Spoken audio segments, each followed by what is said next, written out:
you have ever wondered why do we exist, this video is for you.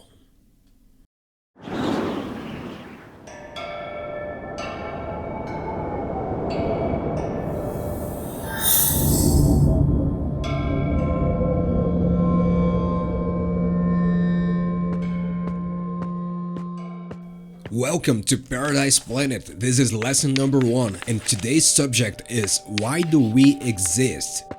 Those who have religious belief might say because God created us. On the opposite side, some atheists might say, I don't know. People who are attuned to science might say, because of the Big Bang. But then we can expand this question to why did the Big Bang exist? And we can also go further and ask why does anything exist at all? There is one thing that we acknowledge from asking those questions, that is, we and everything around us do exist, and we can say that for certain with no need for proof. If you need no proof to realize that existence is true, it's because it is self-evident, right? Here's the logic. If existence is true and this truth is self-evident, then shouldn't truth itself be self-evident? But if truth itself is self-evident, why don't we know all the truth about everything just by existing? If we want to answer those questions, the first thing we need to understand is what is to know something. To know is to be aware of something, whether it's true or false. It is not that existence can be false, but our perception of it can. If truth is self-evident and falsehood is the opposite, then what is false must be inherently unclear or ambiguous, lacking that self-evident clarity. And that's reason number 1 on why we don't know all the truth just by existing. We can illustrate this with the following experiment. If I say that you are now seeing the color red in your screen, is that true or false? You know that's true. It is self-evident. And if I say that you see green, you know that's false. But if you have the most common type of color blindness, those two colors might look the same to you. So what is true and false now? Let's start with what's self-evident. It's true that the colorblind person has a limitation in their sight. Therefore, it's true to them that those two colors look the same, but false for someone with normal vision. This suggests that what is true for one person might not be true for another, and vice versa. The problem is that this is ambiguous, and if what is false is inherently ambiguous, this hints that there is a bigger truth about sight and color. If we want to know the whole truth, the first thing we need to do is to change the question to something like, is the person with normal vision really seeing all the colors? And the answer is not even close. There are many colors that human eyes cannot see. We can actually see only 0.00035% of the whole light spectrum. If we expand this thought to other living beings, we notice that many of them have completely different perceptions of reality. For example, a bee can see ultraviolet light, and bats can hear frequencies up to 200 kHz, which is 10 times the maximum hearing range of a human ear. So our senses filters reality through a limited range, and that's reason number 2 on why we don't know all the truth just by existing. Even though something's true, if it is outside your perception, you will experience it as false, but it will be ambiguous.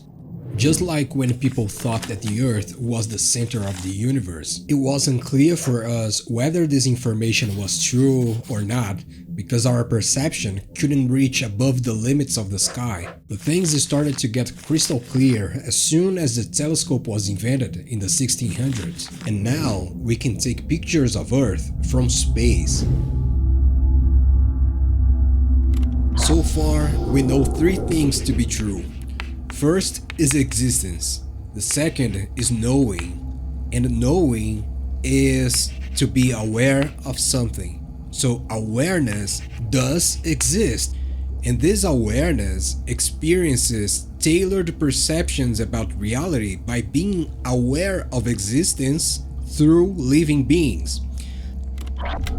Bees are aware of the existence of flowers. That's quite obvious. As we learned before, truth is self-evident. What is not self-evident for us is how bees select the flowers, but this has to do with their ultraviolet vision, which makes it obvious and self-evident for them. So awareness seems to be exclusive to living beings. A rock knows nothing, but the simplest life forms, single-celled organisms, know how to strive to live, ensuring their survival and continuation of their lineage, without even having a brain.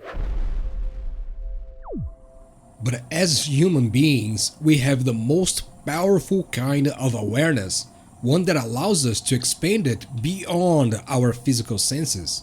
Our awareness is in fact so powerful that we can imagine what the underlying truth precisely is. For example, today we know that everything material is made of atoms. But did you know this idea was first conceived around 2.5 thousand years ago by Greek and Indian philosophers independently of one another? They couldn't prove atoms existed, but 2.5 thousand years later, advanced science confirmed it. Not only was our imagination powerful enough to hint at the truth, but also to build the tools we use to confirm that atoms are real. Bringing back the question of why anything exists at all, we observe that every single human society provided explanations for existence through religion. This points to divinity as the origin of everything. If every culture independently arrived at this answer, this strongly suggests that the divine is somehow self-evident. Though there is a lot of ambiguity, religions disagree about the concept of divine.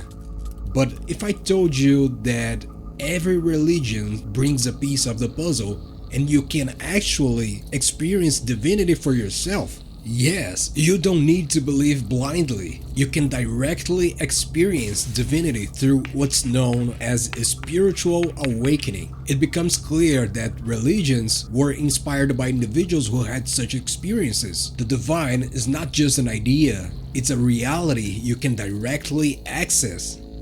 What's a spiritual awakening?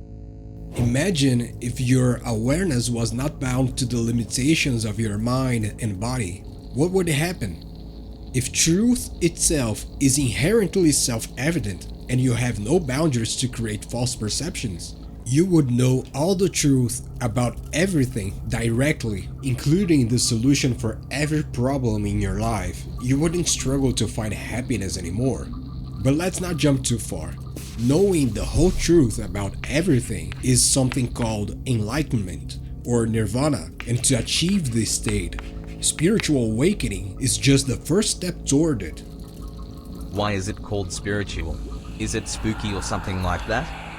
Spiritual simply means immaterial, which is the nature of divine. In Taoism, the ancient Chinese philosophy, the name given to divine is the Tao. We can see this parallel on John H. MacDonald's translation of the Tao Te Ching, verse 21.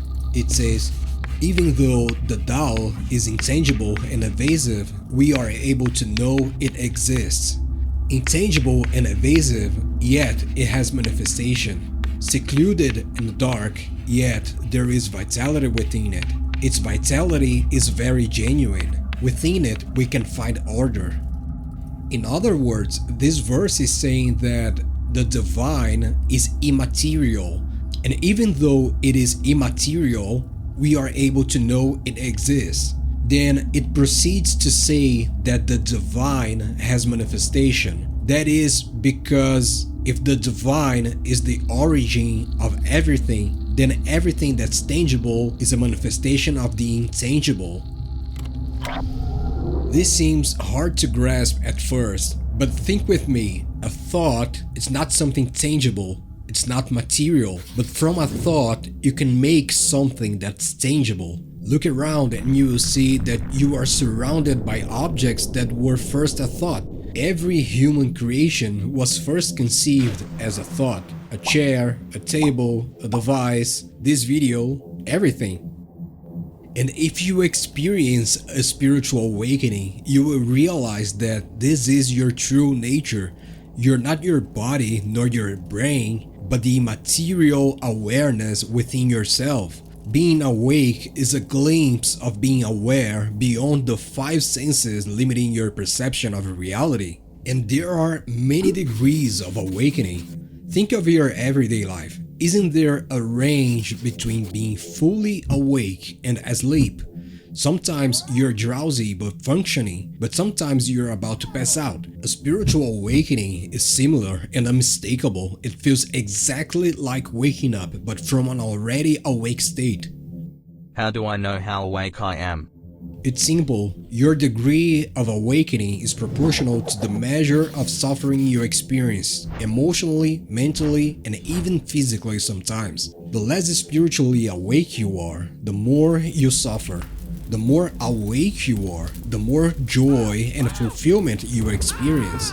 Enlightenment is the cessation of all suffering once and for all.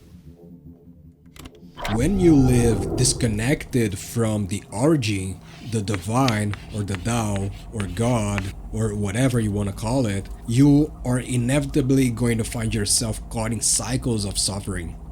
I don't understand what enlightenment is. Can you explain it better? Enlightenment is the fundamental reason for our existence here in this universe. It's like finishing the game. You don't need to become a monk or chain yourself to rigid religion. What you need is to figure out what your major purpose is. Every one of us has a mission to complete in this lifetime. Once you know yours, you climb the spiritual ladder with far greater ease. How do I find out my purpose or my mission? You need to find yourself, because when you find yourself, you will find the source. And when you find the source, everything becomes clear. I know this doesn't sound very straightforward, but think of it like this. You are walking in the dark with a candle in your hands. The candle's light is very faint and you're not able to see much. But every right step you take makes the candle grow brighter, revealing more and more of the way ahead. In other words, you don't need to worry about the destination, you just need to walk.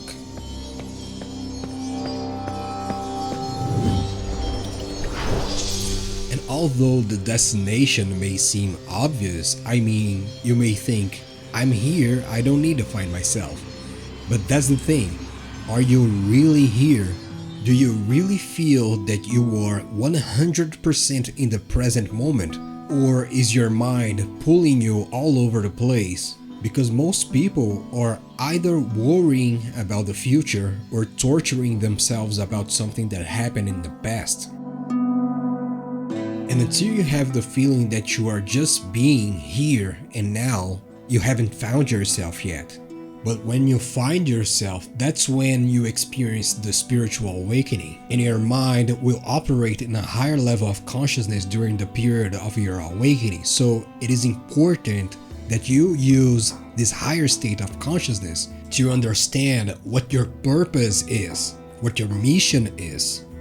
Why do I have to do this? Can't I just live a happy life after my awakening?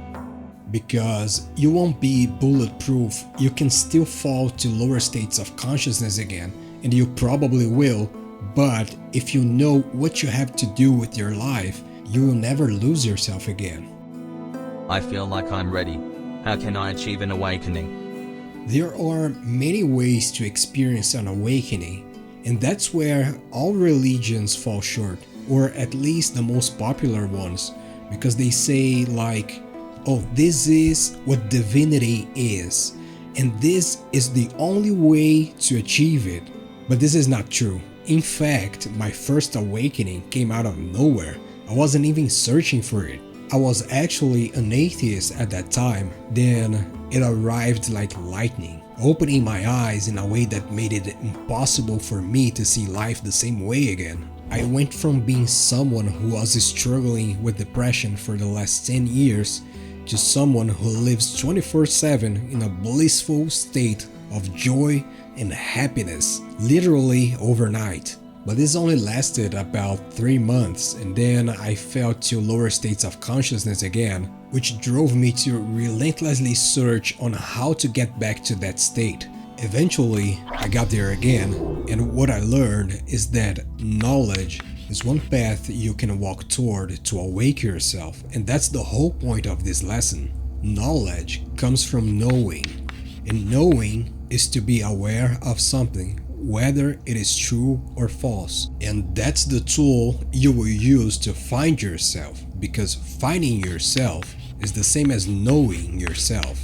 So basically, you need to be aware of what is true and false about yourself. Each step you take in this direction reveals more and more. Now, being honest, this is no easy task. It is simple, but it's not easy by any means. It's actually pretty tough to do this, especially in the first time.